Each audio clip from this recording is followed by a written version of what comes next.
Good afternoon and welcome to the first video update of this unprecedented crisis. I think it is the first video update by any Wesley principal ever, and as such I feel somewhat uneasy being here. I hope this finds you safe and well. For those of you who haven't been in this room, this is the principal's office at the St Kilda Road campus.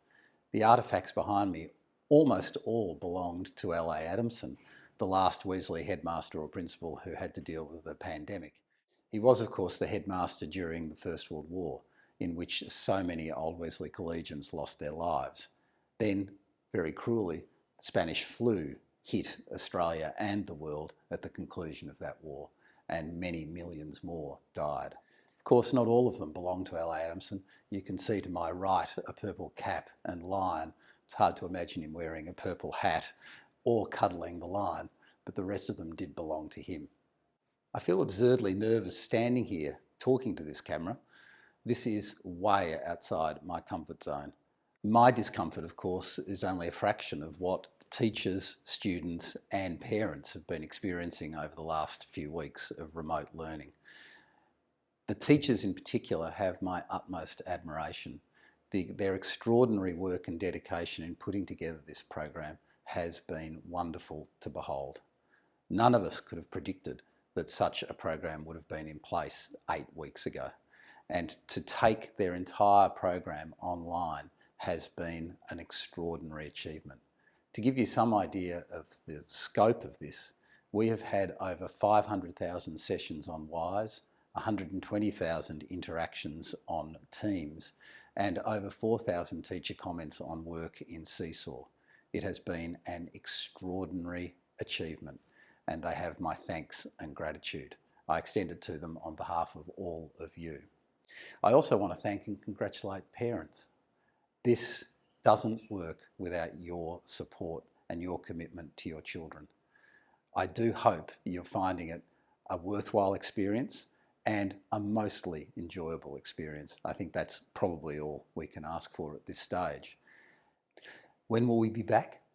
At this stage, we simply don't know. We'll take our lead from the Chief Health Officer of Victoria. When he makes an announcement that schools can return to on-site learning, Wesley will return, in whatever form, to on-site learning. We have a plan in place, but that plan will adjust as the circumstances demand and as the government requirements indicate. Those of you who have watched Professor Sutton's presentations as closely as I have will know that there has been a change in the last few days. He is starting to talk about schools going back at some stage this term. We hope that that is the case and we'll be ready if it is. Those of you who are parents of Year 12 students, I can understand your anxiety only too well. I am a parent of a Year 12 student, and watching my son do his Year 12 in these extraordinary circumstances has been an experience. We don't yet know what the arrangements will be at the end of the year. The International Baccalaureate have indicated that at this stage, the November examinations will continue as scheduled. We would expect the examinations to either be when they're scheduled, in late October and early November, or to be cancelled. We don't think that the IB will change the dates.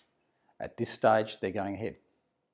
The VCAA have indicated that the VCE examinations will be in December.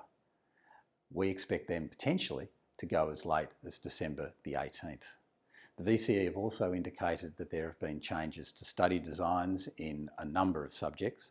Our teachers are working through the ramifications of that. If you've watched this far, I thank you. It's longer than a TikTok, but shorter than a TED Talk. We will be back in touch with any further updates as they become available. I hope you have a wonderful and safe weekend.